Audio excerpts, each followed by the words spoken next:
एहतजाज वाले मामलात जो हैं वो सड़क हमें लग रही है कि उसमें शायद बड़े खड्डे शड्डे हैं और बम्प्स हैं और स्पीड ब्रेकर्स हैं शायद। नहीं जनाब, अभी जो मुर्तज़ा समंगी साहब जो हमारे बहुत अच्छे दानिशवरों में से हैं पाकिस्तान के, उन्होंने बहुत खूबसूरत बात की। पहली बात यह है कि ये जो इमरान खान जो है इनके लिए बड़ा मुश्किल तरीन मरहला आ रहा है।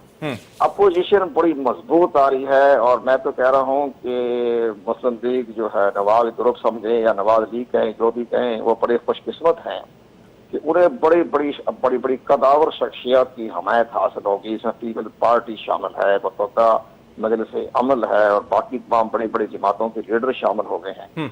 वो तो फिर बहुत अच्छा खासा एक बहुत टफ टाइम देंगे और इमरान खान की टीम के पास ऐसी कोई कदावर शख्सियत नहीं है जो इनको फेस कर सके।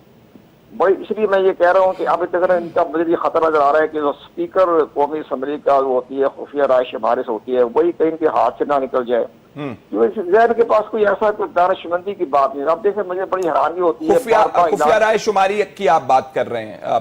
खुफिया राय शुमारी से होगा स्पीकर का इलेक्शन, वहां भी खतरा, कितने स्पीकर का भी वज़ीर-ए-आज़म के लिए तो वो शो ऑफ हैंड्स होगा। वो तो डिवीजन होता है, नहीं शो ऑफ हैंड नहीं होता, डिवीजन होती है, लॉबी में डिवीजन बन जाते हैं और डिवीजन के जरिए जाएंगे। लेकिन वहां तो प्राइम मिनिस्टर का तो हरफ ठीक हो जाएगा, उसमें तो ज़ाहिर ओपन है वो तो। लेकिन बाकी जितनी इससे पहले जो मरहले तय होने स्पीकर डिप्टी स्पीकर का, वो भी होना है। और एक बड़ी अहम बात यह है, हमें समझ नहीं आती कि बनी गाला में क्या हो रहा है। अब ये कहते हैं हम 11 अगस्त को हलफ लेंगे, बड़ा कुछ कर रहा है। अब इलेक्शन तो पाकिस्तान कह रहा है 11 अगस्त तक तो हमें गजट नोटिफिकेशन ही नहीं कर पाएंगे।